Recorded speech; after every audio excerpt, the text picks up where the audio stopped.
नमस्कार, जय महाराष्ट्र. आणि गणपतीचा काळ आहे म्हणून जय गणपती, नमो बुद्धाय.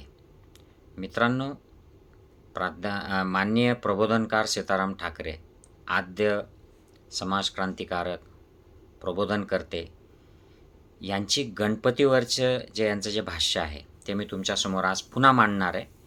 हे मी पूर्वी काही वर्षांपूर्वी व्हिडिओ रूपाने केलं आहे आणि मी माझा स्वतःचा एक संशोधनपर व्हिडिओ गणपतीबद्दल मांडलेला आहे. तर हा जो प्रबोधनकारांचा जो लेख आहे, त्यांचं जे मत आहे, हे मी तुमच्यापुढे वाचून दाखवतो. हे अत्यंत महत्त्वाचं आहे आणि रिलेव्हंट आहे. आपण ज्या काय गोष्टी फॉलो करतो, मानतो, या गोष्टींचं आधार काय आहे हे आपल्याला माहीत असलं पाहिजे. कारण 21सावं शतक आहे. कुठलीही गोष्ट अंधश्रद्धेने, कर्मकांडापोटी, मान्यतेपोटी नुसती करणं आंधळेपणाने, याला काही अर्थ नाही. आपल्याला आपल्या मुलांना, पुढच्या पिढीला सांगता आलं पाहिजे की एखादी गोष्ट आपण का करतोय आणि ते आपल्यालाही उमजलं पाहिजे. आणि जर आपल्याला पटत नसेल तर ते करू नये, असं मताचा मी आहे. तर हत्ती हा बुद्धाच्या जन्माचं प्रतीक आहे. हे बुद्ध साहित्यामध्ये सगळीकडे आहे. आणि हत्ती हा बुद्धाच्या धर्माचंही प्रतीक आहे. बुद्ध हा हत्ती वंशातला आहे असं प्रबोधनकारांनी मांडलेलं आहे.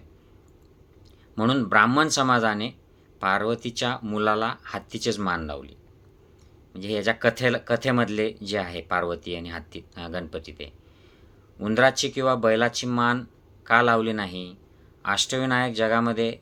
अष्टविनायकाचा अर्थ सांगताना ते सांगतात की जगात दुःख आहे ह्या सांगणारा सगळ्यात पहिला म्हणजे बुद्ध.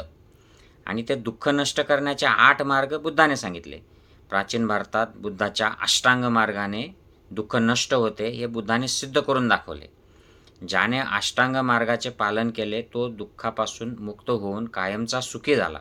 म्हणजे दुःखाला नष्ट करणारा बुद्ध होता, म्हणून सुख मिळवून देणारा बुद्ध. म्हणून लोक त्याला सुखकर्ता, दुःखकर्ता असं म्हणत.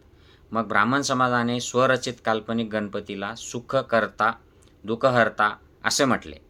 बुद्धाला अष्टविनायक म्हणजे 8 विनयाने परिपूर्ण अशा नावाने संबोधलं जायचं. मुक्या प्राण्याची मान गणपतीला लावली अशा हिंसाचारातून जन्मास आलेला गणपती सुखकर्ता, दुःखहर्ता कसा होऊ शकतो? काल्पनिक गणपतीचं बुद्धत्व प्राप्त करून दुःखाला नष्ट करणाऱ्या अष्टांग मार्गाचा शोध घेतल्याचा पुरावा इतिहास सांगत नाही. मग तरीही काल्पनिक गणपती सुखकर्ता, दुःखहर्ता कसा? बुद्धाने दुःख नष्ट करण्यासाठी 8 मार्गाचा म्हणजे अष्टांग मार्गाचा, अष्टशिलाचा शोध लावला. म्हणजे 8 मार्गाचा नायक म्हणून त्याला अष्टविनायक म्हटलं जातं. मग ब्राह्मण समाजाने काल्पनिक गणपतीला अष्टविनायक म्हटले. याचा अर्थ असा की गणपती हा दुसरा तिसरा कोणी नसून हा बुद्धच आहे. पण ब्राह्मण समाजाने बुद्धाला काल्पनिक गणपती बनवून बुद्धाचं अस्तित्व नष्ट केलं आणि देवांची निर्मिती करून स्वतःला देवासमान मानून स्वतःचे आणि देवाचे श्रेष्ठत्व वाढवले आणि बहुजन समाजाला गुलाम केले. तर मौर्याचा अर्थ सांगताना ते म्हणतात, पुढे चंद्रगुप्त मौर्य हा मौर्य वंशाचा गणपती झाला, गणाचा पती झाला. ही श्रमण संस्कृतीतली स्थानिक इतिहासातली ही पद्धत होती राज्य करण्याची, गणांचा पती, त्याला गणपती म्हणलं जाईल. आता चंद्रगुप्त मौर्यावरून ब्राह्मणांनी गणपती बाप्पा मौर्य अशा घोषणा दिल्या. मौर्या शब्दाबद्दल आजही भारतीय समाजामध्ये संभ्रम आहे. कर्नाटकमध्ये चंद्रगुप्त मौर्यने जैन धर्माचा प्रचार केला म्हणून त्या क्षेत्रामध्ये बरेच लोक स्वतःच्या नावापुढे मौर्य लावतात. महाराष्ट्रात मौर्य आडनावसुद्धा मौर्य वंशाचंच अपभ्रंश आहे. संत तुकाराम हे मौर्य होते.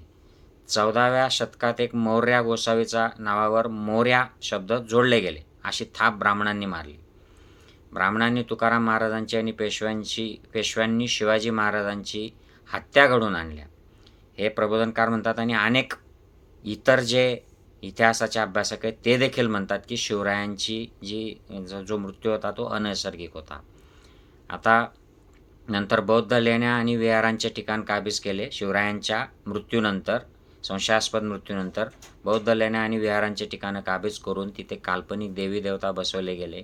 कारल्याच्या बुद्ध लेणीत बुद्धमाता महामायेला ब्राह्मणी एकविरा देवीचे रूप दिले गेले. जुन्नरच्या लेण्याद्रीला बुद्ध लेणीत गणपती बसून त्याला काल्पनिक अष्टविनायक गणपतीचं प्रमुख ठिकाण केलं. शेलारवाडी पुण्याच्या लेणीत शिवलिंग बसवून ठाण मांडले. कारण खरा इतिहास असा आहे की प्राचीन भारत हा बौद्धमय होता. अशोक सम्राटने बुद्धानंतर संपूर्ण भारत बौद्धमय केला होता. पण ब्राह्मणांनी अशोकाचा वंश संपवून बौद्ध धर्मात विचारांची भेसळ केली आणि ब्राह्मणांनी 33 कोटी देवांना जन्म दिला. या भारत देशाचे खरेखुरे शाक्यगणांचे गणपती होऊन गेले. त्याच गणपती शब्दाचे ब्राह्मणांनी ब्राह्मणीकरण करून समाजात खोट्या गणपतीला जन्म दिला आणि काल्पनिक गणपतीच्या नावावर संपूर्ण समाजाला अंधश्रद्धेत बुडवलेलं आहे. आणि सण उत्सवाच्या नावावर ब्राह्मणांनी या समाजाकडून धन दौलत उकळण्यास सुरुवात केली. खोट्या गणपतीची पूजा करून ब्राह्मण धन दौलत मिळवतात.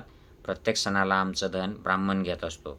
आणि खरा जो गणपती जो आपण मानला पाहिजे, जो आपल्याला शील, समाधी आणि प्रज्ञेचा अभ्यास करून दुःखातून मुक्त करून सुख देणारा मार्ग ज्याने शिकवला, त्या भगवान बुद्धाचं नाव मात्र आपण घेत नाहीत.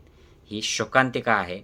खरं जे सोनं आहे ते आपल्याला उपलब्ध आहे, तरी आपण त्याच्याकडे दुर्लक्ष करतो, ते आपलं नाही असं म्हणतो.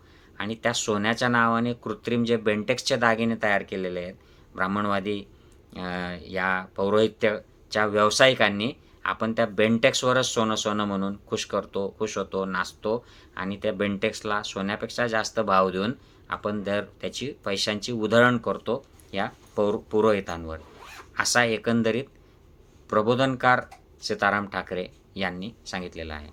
त्यामुळे गणपतीचं हे जे पर्व सुरू आहे हे तर लोकमान्य टिळकांनी एक पॉलिटिकल रिझनसाठी, सत्यशोधक चळवळ जी आहे महात्मा फुलेंची, ही हाणून पाडण्यासाठी हे पर्व सुरू केलं होतं. तर या पर्वानिमित्त आपण भगवान बुद्धाचा जो आर्य अष्टांगिक मार्ग आहे, ज्याच्यातून आपल्याला अष्टशील, अष्टविनय प्राप्त होऊ शकतील, या मार्गाचं अनुसरण करणं हे महत्त्वाचं आहे. आणि त्यातून आपल्याला दुःखमुक्ती मिळेल आणि त्यातून खरा जो आध्यात्मिक आनंद जो म्हटला जातो तो मिळू शकतो. जय हिंद मित्रांनो. नमो बुद्धाय.